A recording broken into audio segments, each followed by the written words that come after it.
El Señor los bendiga, hermanos. ¿Cómo están?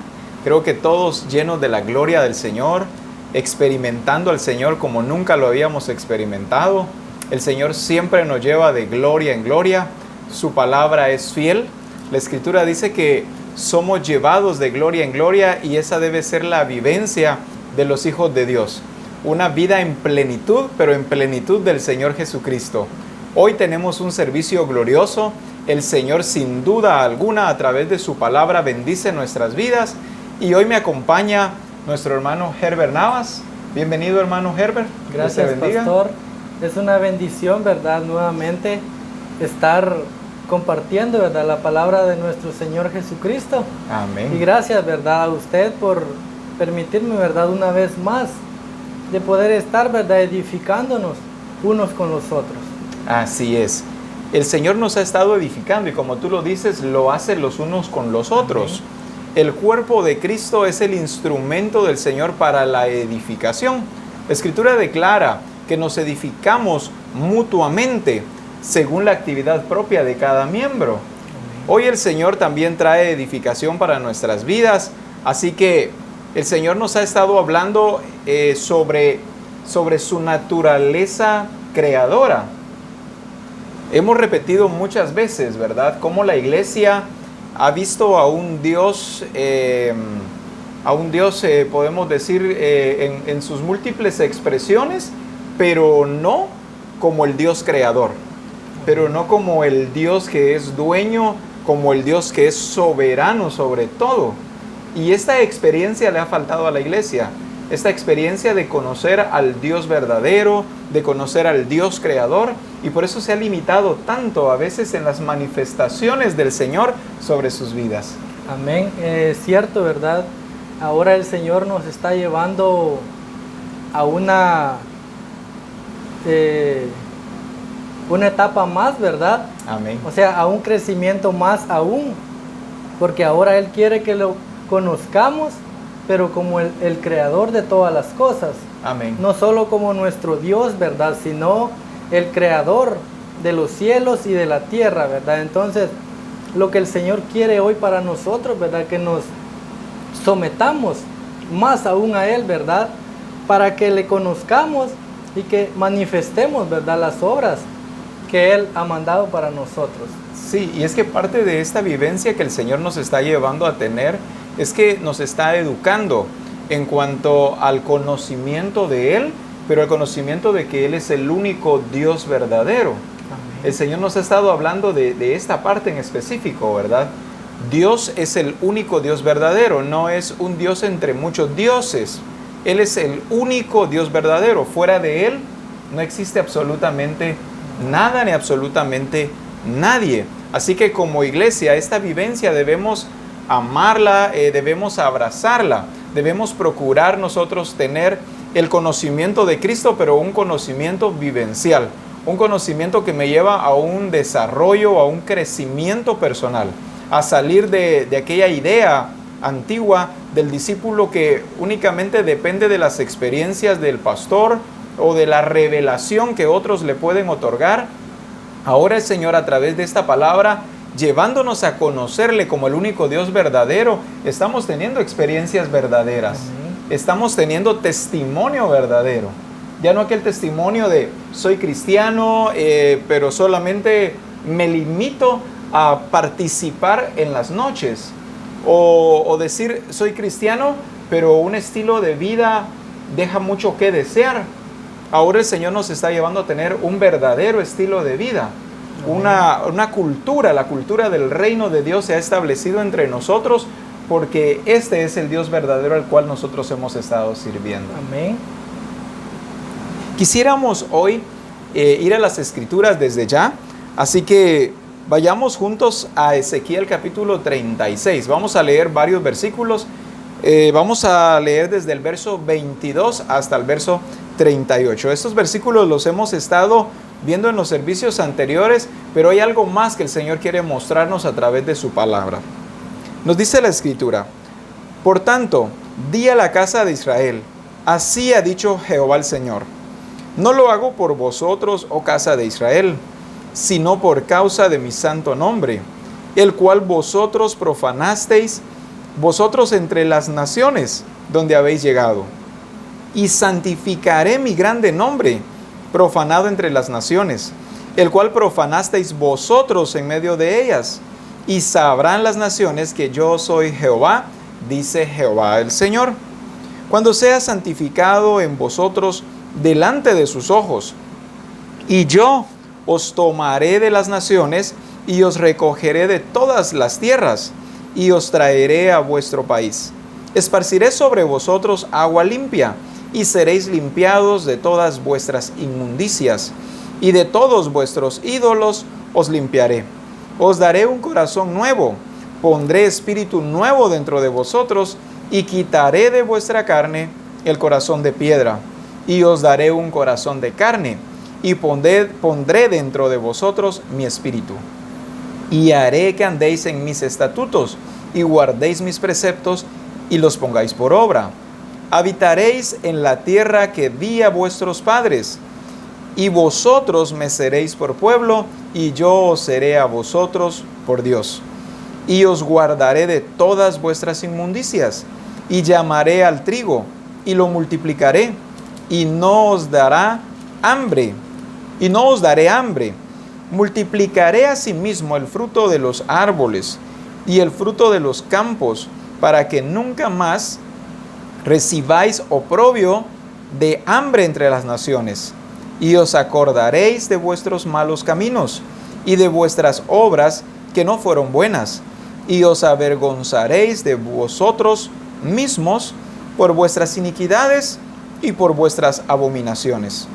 No lo hago por vosotros, dice Jehová el Señor. Sabedlo bien, avergonzaos y cubríos de confusión por vuestras iniquidades, casa de Israel. Así ha dicho Jehová el Señor. El día que os limpie de todas vuestras iniquidades, haré también que sean habitadas las ciudades, y las ruinas serán reedificadas, y la tierra asolada será labrada, en lugar de haber permanecido asolada a ojos de todos los que pasaron. Y dirán, esta tierra que era asolada ha venido a ser como el huerto de Edén, y estas ciudades que eran desiertas y asoladas y arruinadas están fortificadas y habitadas. Y las naciones que queden en vuestros alrededores sabrán que yo reedifiqué lo que estaba derribado, y planté lo que estaba desolado. Yo Jehová he hablado y lo haré. Así ha dicho Jehová el Señor. Aún seré solicitado por la casa de Israel para hacerles esto. Multiplicaré los hombres como se multiplican los rebaños, como las ovejas consagradas, como las ovejas de Jerusalén en las fiestas solemnes. Así las ciudades desiertas serán llenas de rebaños de hombres, y sabrán que yo soy Jehová. ¿Cuántos versículos que nos muestran la soberanía de Dios? Cuando nosotros leemos la Escritura, nos podemos percatar que todo lo que sucede y lo que aún sucederá es únicamente por soberanía. No hay nada que sea por casualidad, no hay, como decimos en Guatemala, no hay chiripones dentro de las cosas que vivimos. Todo es por soberanía, todo es por voluntad de Dios. Todo ha sido planificado, todo ha sido previamente dicho y hecho por el Señor. Esto es lo que la iglesia está viviendo hoy en día. Hay muchos ejemplos de muchas cosas que el Señor hoy nos quiere enseñar a través de estos versículos. Pero quisiera que vayamos ahora a ver cómo lo describe la versión Palabra de Dios para Todos. Así que dice la Escritura en la versión Palabra de Dios para Todos. Por lo tanto, dile al pueblo de Israel que así dice el Señor Dios. Pueblo de Israel, no te hice una nación por ustedes, sino por mi santo nombre, el cual ustedes han profanado entre las naciones a donde han ido. Así que volveré a santificar mi nombre santo, que ha sido profanado entre las naciones, es decir, que ustedes profanaron entre ellas. Y entonces, cuando santifique mi nombre, las naciones sabrán que yo soy el Señor. Es lo que dice el Señor Dios. Esto sucederá cuando me traten de la manera digna en que debo ser tratado frente a esas naciones. Estos versículos, como dije con anterioridad, nos han estado ubicando a nosotros, la iglesia, en que Dios es soberano y que la soberanía de Dios está por sobre todo. Me llama la atención cómo el Señor nos está ubicando en el reconocimiento de que Él es el creador de todas las cosas y por lo tanto debe ser santificado. ¿Qué honor le debemos dar nosotros a Dios nuestro Padre, que es el creador de todas las cosas? Amén. Vemos ahí, ¿verdad? Cómo el Señor habla, ¿verdad? En esos versículos, como usted decía, que nos describe, ¿verdad? Cómo el Señor se muestra, ¿verdad? Como Él creador. Amén. ¿Verdad? Porque dice que si Él vuelve a reedificar, ¿por qué? Porque Él fue, ¿verdad? Que hizo los cielos y la tierra. Así es. Él tiene el poder. Por eso, ¿verdad? Es que hoy, en este tiempo, ¿verdad? El Señor nos está llevando a una dimensión alta, ¿verdad? Más grande, ¿verdad? ¿Por qué? Porque para que lo reconozcamos como el Dios creador, el Amén. que me hizo a mí, el que lo hizo a usted, el que nos hizo a todos, ¿verdad? Los que nos están viendo, ¿verdad? Dios es el dueño de todas las cosas y Él es el único, ¿verdad? Creador. Sí, y por eso es que nosotros debemos santificarlo. Amén. Le debemos la santificación al Señor. He platicado con muchas personas y es más, he escuchado una expresión muchas veces de Dios es bueno. Ah, no, la misericordia de Dios es grande. Frases como estas. Sabemos que Dios es bueno, sabemos que es grande en misericordia, sin embargo, la iglesia se ha limitado en la santificación del nombre del Señor. A veces creemos que Dios es tan bueno que no importa si lo santifico o no lo santifico, Él seguirá siendo bueno. Él seguirá mostrándome todas sus misericordias, todas sus bondades, y se nos olvida que le debemos honor. Amén. Se nos olvida que le debemos honra. Se nos olvida que somos un pueblo escogido por Dios, pero un pueblo escogido para que reverenciemos al que es creador de todas las cosas y para que mostremos al mundo esta soberanía maravillosa del Señor. Amén.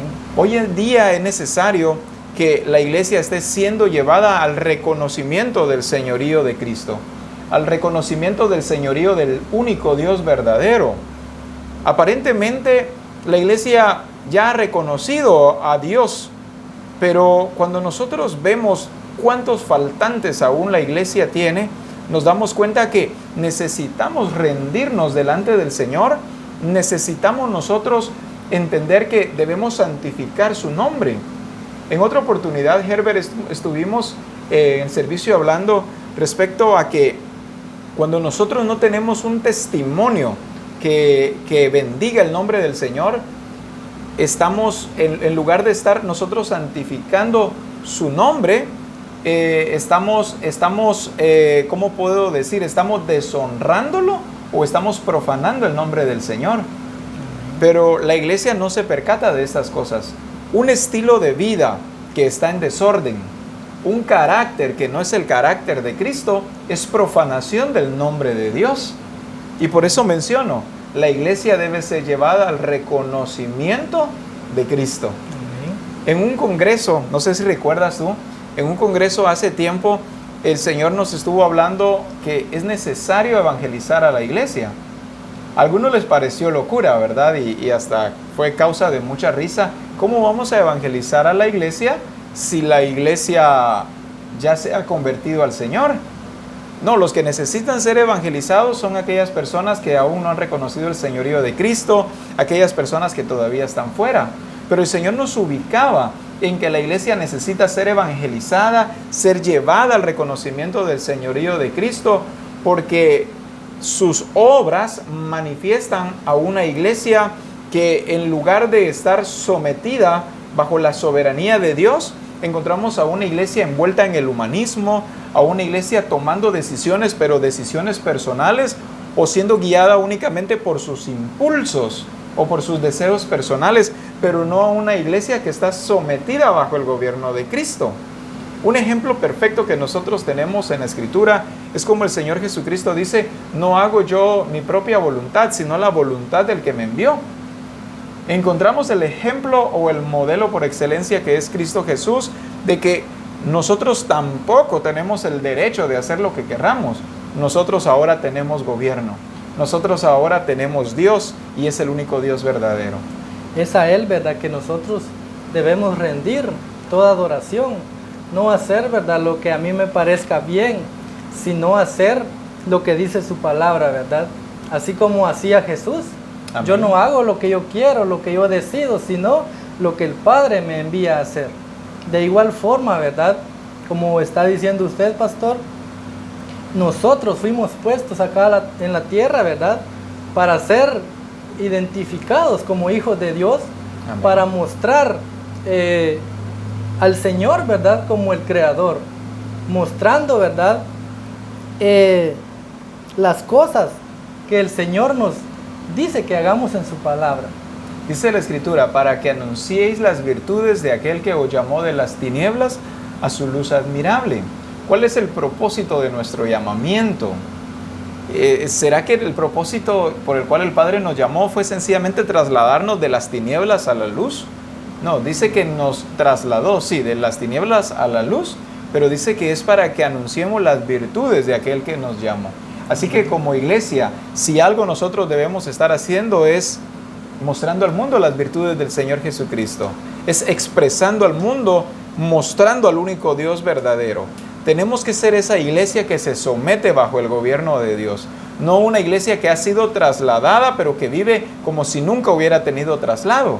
Una iglesia que no debemos ser aquella iglesia que sigue pensando como pensaba antes de venir a Cristo. Una iglesia que todavía sigue las corrientes de este mundo. Y eso es lo que ha traído fracaso a la vida de muchas personas. Yo me he encontrado, Herbert, con muchas personas que se encuentran frustradas en su, digamos así, en su vivir en Cristo Jesús, creyendo que están viviendo en Cristo Jesús. Y dicen: pero no he sacado nada bueno de estar en Cristo. A una persona una vez se atrevió a decirme: pero mira, yo estuve tantos años en la congregación y nunca recibí lo que le pedí al Señor. Y encontré que el problema había sido que no llegó a Cristo para someterse al gobierno de Cristo, sino que llegó por un deseo personal. Llegó por obtener algo, no meramente por someterse al gobierno de Cristo. La Escritura dice que Él conoce nuestro corazón, conoce lo más profundo de nuestro corazón. Él sabe cuando yo verdaderamente estoy sometido bajo su gobierno, y Él también sabe cuando nada más hay un fingimiento dentro de mi corazón. Cuando me congrego únicamente por obtener sus beneficios. Cuando lo único que quiero son sus bendiciones, pero rechazo su gobierno. Pero estoy apartado totalmente de la soberanía de Dios. Que si el Señor me dice que vaya por la derecha, Él sabe que mi corazón quiere ir por la izquierda. Entonces nosotros no podemos engañar de ninguna manera al Señor. En estos versículos que acabamos de leer de Ezequiel, encontramos nosotros a un pueblo en esta situación. El pueblo de Dios, pero con un estilo de vida que estaba profanando el nombre del Señor. Había muchas consecuencias sobre ellos por causa del pecado. Sin embargo, por causa de la soberanía del Señor, encontramos a un pueblo que fue salvado.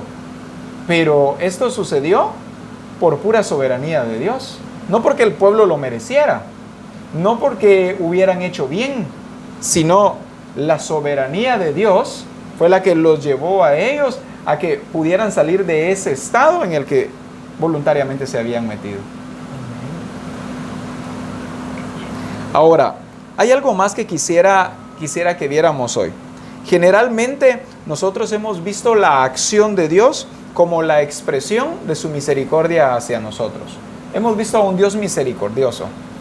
En oportunidades, predicando acá en la Nueva Unión, les digo a los hermanos, a veces nos acostumbramos a pensar: tengo a un Dios grande en misericordia, a un Dios que es amor, y como que a veces el entender esto, pero no de la forma correcta, me lleva a actuar de una forma totalmente aislada a la verdadera actitud que yo debo presentarle al Señor Jesucristo. ¿Cuántas personas antes de venir al Señor Jesucristo tal vez eran personas productivas? O por decir así, eran personas trabajadoras, eran personas con visión. Pero cuando vienen a Cristo, dicen, pero si Dios es grande en misericordia, pero si Dios es amor. Y entonces empiezan a cruzar los brazos y empiezan a decir, bueno, de aquí en adelante Dios se encargará de mí. Y empiezan, como dice uno dejando todas las cosas en manos de Dios. Y es correcto dejar las cosas en manos de Dios, pero con la actitud correcta. Pero las personas a veces empiezan a decir, dejemos las cosas en las manos de Dios, pero ellos se quedan así, cruzados de brazos. Y entonces empiezan a vivir por pura misericordia del Señor. Ya no es la misericordia del Señor la que experimentan, sino por pura misericordia del Señor están viviendo. Entonces, como iglesia, nosotros debemos entender que sí, existe la misericordia del Señor, pero no tenemos que ver todo como la acción misericordiosa de Dios. A través de estos versículos nos damos cuenta que no es una acción de misericordia lo que estamos viendo con el pueblo de Israel, más bien lo que vemos en esos versículos es el amor mismo de Dios, pero hacia sí mismo. Quisiera que viéramos de nuevo algunos versículos de estos que acabamos de estar leyendo hace un momento. Me llama la atención, por ejemplo, al final, dice, aún seré solicitado por la casa de Israel para hacerles esto. Multiplicaré los hombres como se multiplican los rebaños, como las ovejas consagradas, como las ovejas de Jerusalén en sus fiestas solemnes. Estos versículos nos muestran a un Dios que comienza a sacar al pueblo otra vez de ¿qué podemos decir? Lo empieza a sacar de la miseria en la que se habían metido, los empieza a sacar del pecado con el que ellos se habían embarrado. Pero la última parte dice, así las ciudades serán llenas de rebaños de hombres y sabrán que yo soy Jehová. Esto significa entonces que todo lo que el Señor hizo, lo hizo para demostrar que Él es Jehová. En los versículos anteriores nos dice, por amor de mi nombre. Y también dice, y santificaré mi santo nombre. Entonces tengo que entender que todas las cosas que suceden no son solamente por misericordia, sino que son por soberanía de Dios. Que Él lo hace por su santo nombre. Amén. Que Él lo hace porque Él es Dios. Amén. Y vemos, ¿verdad? También el Señor, como les decía, ¿verdad? El Señor mismo por ejemplo, cuando nosotros, ¿verdad? De nuestro testimonio, nosotros, ¿verdad? Damos a conocer, por Amén. ejemplo, en mi estilo de vida, yo reflejo a Cristo. Y ven en mí, ¿verdad? Las personas pueden ver en mí a Cristo mismo, al Padre, al Creador de todas las cosas. Como usted decía, que Él nos llamó de las tinieblas, nos sacó de las tinieblas para su luz. Amén. Pero ¿para qué? Es con un propósito, ¿verdad? Así es. El propósito es para que anunciemos las virtudes de Él. Amén. Y que las personas, ¿verdad? Vean nuestro testimonio, vean a Cristo, ¿verdad? Vean al Creador a través de nosotros.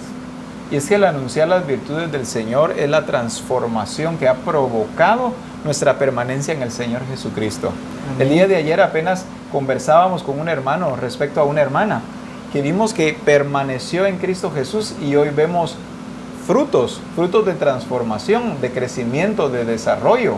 Pero esto vino producto de permanecer en el Señor Jesucristo. Pero no un permanecer de congregarme todos los días, más bien un permanecer hablando de la sujeción al Señor Jesucristo, hablando del gobierno de Dios sobre su vida. Esto es lo que verdaderamente trae transformación y así es como nosotros podemos publicar las virtudes de aquel que nos llamó de las tinieblas a su luz admirable. Como iglesia necesitamos dejar de ver todas las cosas como misericordia del Señor y empezar a actuar nosotros en la responsabilidad que el Señor nos ha dado a cada uno de nosotros. Cuando yo todas las acciones del Señor las leo como misericordia, empiezo a expresar un estilo de vida desordenado. Porque como la misericordia del Señor está, empiezo a mostrarme al mundo de una forma equivocada, pensando es que como Dios todo lo perdona, es que como Dios es bueno, ¿cómo Dios va a castigar a sus hijos? Frases como estas llevan a la iglesia a estar totalmente distantes de la realidad a la cual ha sido llamada. Y alejados del conocimiento, ¿verdad?, que Él quiere en nosotros, ¿verdad?, en este tiempo. Así es, totalmente alejados. Cuando nosotros entendemos soberanía de Dios, nosotros estaremos dispuestos a reverenciarlo y a hacerlo delante de las naciones. Por eso, en los versículos que acabamos de leer, vemos cómo el Señor habla de que el pueblo se había inclinado ante los ídolos. Y el Señor nos habló hace tiempo, a Misión Cristiana del Calvario, de quitar ídolos y de derribar altares de entre nosotros, porque era necesario que la iglesia viva bajo la soberanía de Dios, porque era necesario que la iglesia se muestre o se proyecte al mundo como una iglesia sometida bajo gobierno, como una iglesia que camina pero no dirigida por las circunstancias o dirigida por los deseos personales, sino una iglesia que conoce el propósito y que sabe cuál es el plan del Señor.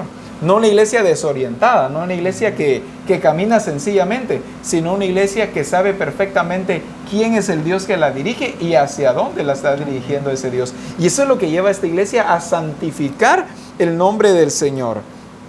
La palabra dice que Él no nos ha limpiado a nosotros de nuestros pecados solamente por misericordia, sino que el Señor lo ha hecho para que le conozcamos a Él, pero también para que su nombre sea santificado en medio de todas las naciones. Amén. Quisiéramos ver un ejemplo más en la Escritura para entender un poco más lo que estamos nosotros hablando hoy.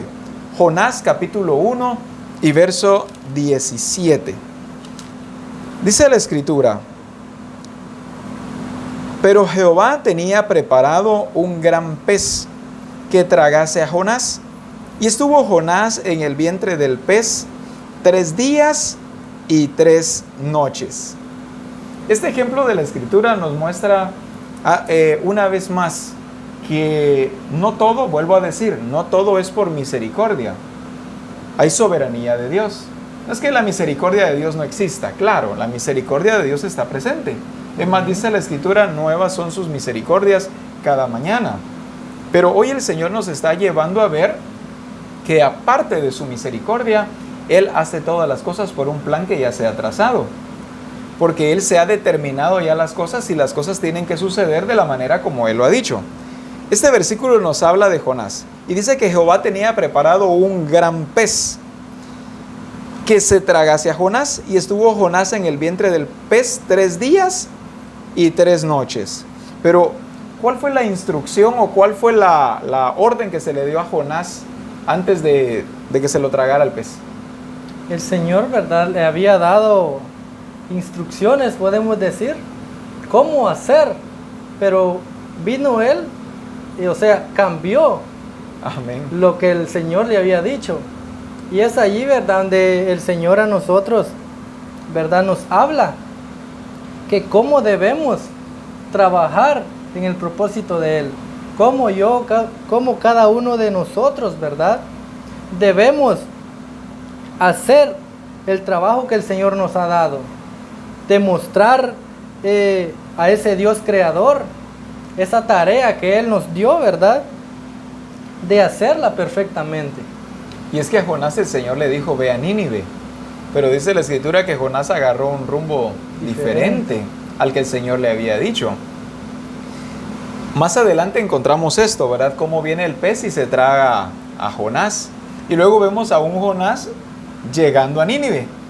Agarró para un lado, tomó una decisión contraria a la que el Señor le había dado, pero termina llegando al lugar que el Señor le había dicho que tenía que ir. Entonces vemos nosotros en este ejemplo de la palabra cómo, a pesar de que el humanismo en Jonás lo hizo desobedecer lo que el Señor le había mandado, Jonás siempre terminó haciendo lo que Jehová le había mandado. De que se tiene que santificar el nombre del Señor, se tiene que santificar. A veces la iglesia creemos que podemos burlar a Dios, porque el humanismo o la naturaleza humana siempre nos va a llevar a hacer lo opuesto a lo que Dios nos ha mandado o a lo que Dios nos demanda. Jonás es un ejemplo de esto. El humanismo lo llevó a agarrar un rumbo diferente, creyendo que había burlado a Dios. Dijo Jonás, bueno, ya agarré un barco a Tarsis, ya no a Nínive, así que de aquí, ¿qué puede hacer Dios? No me puede obligar a ir a Nínive. No sabía que Dios tenía un pez preparado porque Dios conocía el corazón de Jonás. Dios sabía que Jonás no querría hacerlo, aunque se lo había mandado él. Y esto es lo que como iglesia nosotros debemos entender, que aunque yo le dé lugar al humanismo en mi vida y agarre para un rumbo diferente al que el Señor me ha ordenado, terminaré yendo hacia la dirección que el Señor determinó. Dice la palabra, no os engañéis, Dios no puede ser burlado. Y es que esto me encanta del Señor. Cuando la palabra dice, y santificaré mi nombre y lo haré a través de ustedes, nos muestra también que lo que Él determinó, eso es lo que se tiene que cumplir. ¿Cuál sería la opción inteligente, o más bien ¿cómo puedo decir?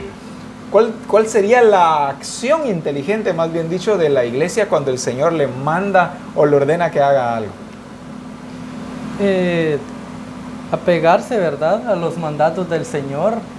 Amén. Hacer lo que el Padre, ¿verdad?, nos ordena. Y así, ¿verdad?, y reconocerlo, ¿verdad?, como nuestro Creador. Amén. El Creador, podemos decir, de todas las cosas. Porque cuando yo, ¿verdad?, me sujeto a Él, voy con una dirección correcta, no como la de Jonás, ¿verdad? Si tomaría una decisión diferente, me podría pasar lo mismo que le pasó a Jonás. Sí. Pero ahora el Señor nos ubica, ¿verdad? ¿Cómo quiere que yo reciba el propósito de Él? ¿Cómo quiere que nosotros, sus hijos, actuemos de la forma correcta que Él nos demanda, ¿verdad? El Señor quiere que nosotros entendamos soberanía. El Señor quiere que nuestro corazón sea íntegro y que deseemos el mismo propósito de Él. No una iglesia a la que el Señor le ordena, ve a Nínive y agarra para Tarsis, sino una iglesia que entiende que si el Señor le dice ve a Nínive, ella va a Nínive, y con la actitud correcta, porque que tiene que cumplirse el plan del Señor, tiene que cumplirse. ¿Cuántas personas hoy el Señor les está ordenando una cosa, pero en su corazón ellos han determinado ya hacer otra cosa? A veces creemos que el que yo haya tomado una dirección diferente a la que el Señor me dio, ya quedé, podemos decir, quedé fuera del plan del Señor, y que el Señor de ninguna manera me va a obligar a hacer las cosas, sino que yo ya determiné sobre mi vida. Lo que yo debo entender, que es lo que después entendió Jonás, es que el Señor puede tener un gran pez preparado para nosotros, y que esto es no solo misericordia, sino que esto es soberanía de Dios. Y creo que es mucho más perfecta la soberanía de Dios que la misericordia de Dios. A veces cuando nosotros queremos ir a un rumbo equivocado, clamamos al Señor y le pedimos misericordia, y le decimos, Señor, perdóname, pero es que yo quiero ir hacia allá. Señor, bendice por favor lo que quiero hacer. Sé que no es lo que tú dijiste, pero ten misericordia de mí. Es que yo quiero esto, es que es lo que he deseado, es que son mis sueños. Y a veces pedimos al Señor misericordia en lugar de pedir soberanía. En lugar de decirle, Señor, cambia los deseos de mi corazón. Señor, ubícame, si me tiene que tragar un pez, pues que me trague. Pero por favor no permitas que yo de alguna manera me salga de tu propósito o que yo deje a un lado tu voluntad. Vemos a un Dios, ¿verdad? Así como Jonás, como decimos, iba para otro rumbo. Amén. Nuestro Padre, ¿verdad?, llevándolo al camino siempre, ¿verdad?, correcto. Muchas veces, ¿verdad?, tal vez nosotros hemos tomado decisiones personales, pero ¿qué hace Dios? Nos ubica, y aunque a veces, ¿verdad?, hay personas, ¿verdad?, que, como dice, reniegan de lo que Dios hizo. Pero ¿por qué hace eso Dios? Por soberanía. Amén. Porque el propósito de Él ya está marcado en dónde, ¿verdad?, nosotros vamos a estar. Y es tan grande, ¿verdad?, el Señor, porque Él cuida de sus hijos. Aunque nosotros queramos, ¿verdad?, irnos para otro lugar, pero si Él dijo, ¿verdad?, aquí te quedas, es porque ahí vamos a permanecer. Así tiene que ser. Y van a venir circunstancias a nuestras vidas, circunstancias difíciles, si nosotros no estamos dispuestos a obedecer al Señor. Pero en todas estas circunstancias, el Señor nos estará revelando que Él es soberano y que terminaremos haciendo lo que Él dijo que nosotros tendríamos que hacer, no algo diferente. Y es ahí donde se cumple la soberanía del Señor. Muchas personas hoy están sufriendo consecuencias de tomar un rumbo distinto al que el Señor les dijo. Porque creemos a veces que somos más inteligentes que Dios. O porque creemos que el Señor no se dará cuenta de que estamos dando un rumbo equivocado a lo que el Señor determinó sobre nuestras vidas. Y luego vienen circunstancias difíciles. Y luego vienen situaciones tan duras a nuestras vidas. Y es ahí donde clamamos al Señor. Pero el Señor viene y en su soberanía, el Señor reubica los distintos panoramas de nuestra vida de manera de que nos hará llegar hacia el punto que Él fijó para nuestras vidas.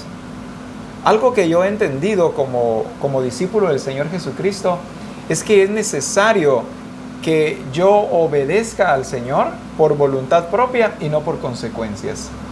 Hay un dicho popular que se utiliza en el humanismo, en el mundo, y es que a golpe se aprende. Así dicen muchas personas, o de los errores se aprende, dicen también otras personas. Y la iglesia ha tomado estos falsos conceptos dentro de ella y dice, no, es que nadie es perfecto, es que de los golpes aprendemos, es que de las equivocaciones nosotros aprendemos y nos vamos perfeccionando. Vuelvo a repetir algo que yo he aprendido como discípulo del Señor, es que no tengo que aprender de los errores, no tengo que aprender de los golpes.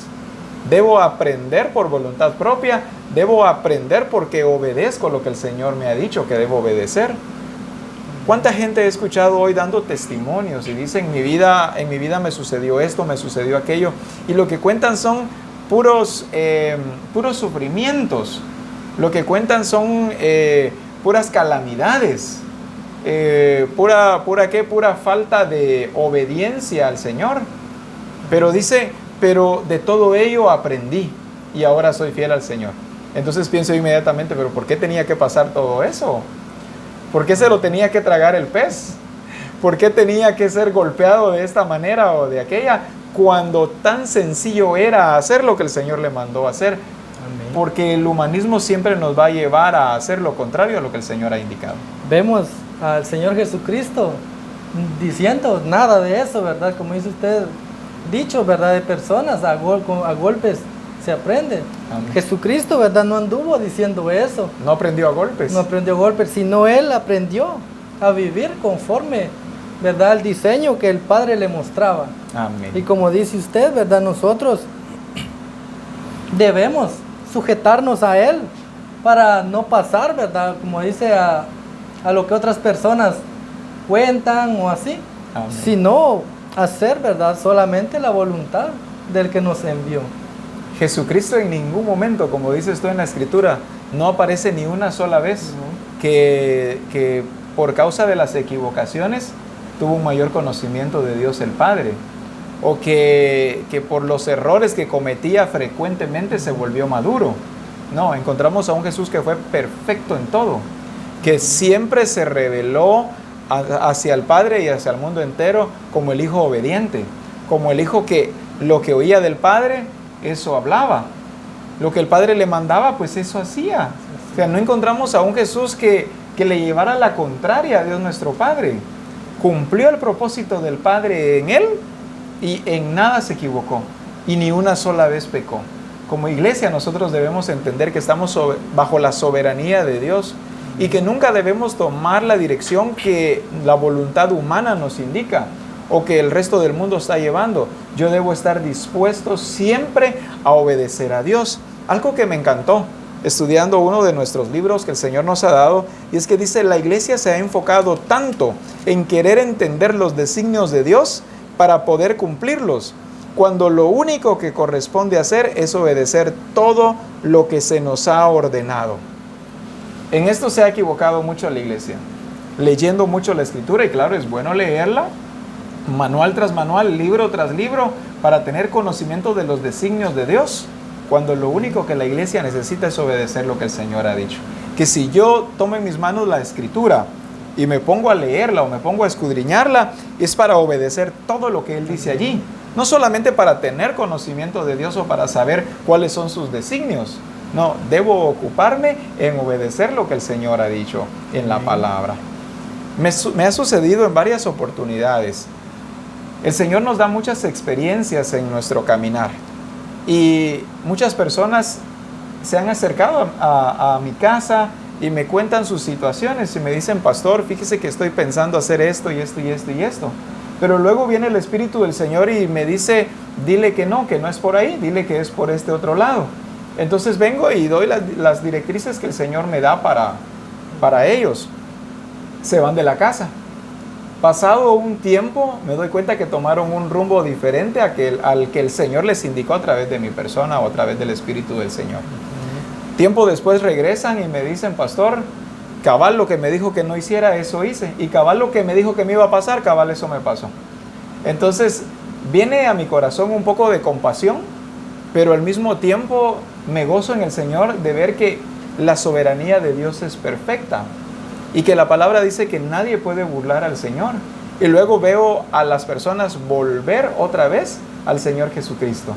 Los veo volver otra vez en obediencia al Señor. Ahora, me pregunto lo de siempre. ¿Por qué tenemos que pasar circunstancias difíciles si a fin de cuentas terminaremos haciendo lo que el Señor dijo? O sea, ¿por qué ir a dar una gran vuelta cuando estaba tan cerca lo que el Señor me estaba indicando? Amén. Nos pasa, podríamos decir, como el pueblo de Israel, en un viaje que posiblemente solamente duraría 40 días y duró 40 años. ¿Qué fue lo que sucedió? Siempre se guiaban por los deseos de su corazón. Siempre iban en contra de la voluntad de Dios. El Señor les daba mandatos, pero ellos empezaban a sacar sus propias conclusiones y terminaban desobedeciendo al Señor. Así que se alargó un proceso que era tan pequeño. Es como, por ejemplo, ¿verdad? Mi mamá vive de acá de mi casa, vive a 1:30. Pero hay otro camino para llegar, pero ese otro camino es como de 4 horas. Entonces, ¿qué locura podría ser la mía? Tomar el camino de 4 horas, sé que es un camino que me lleva ahí también, a tomar un camino que es de 1:30. ¿Cuál tomarías tú? ¿El de 1:30 o el de 4 horas? El de 1:30. ¿Verdad que es lógico?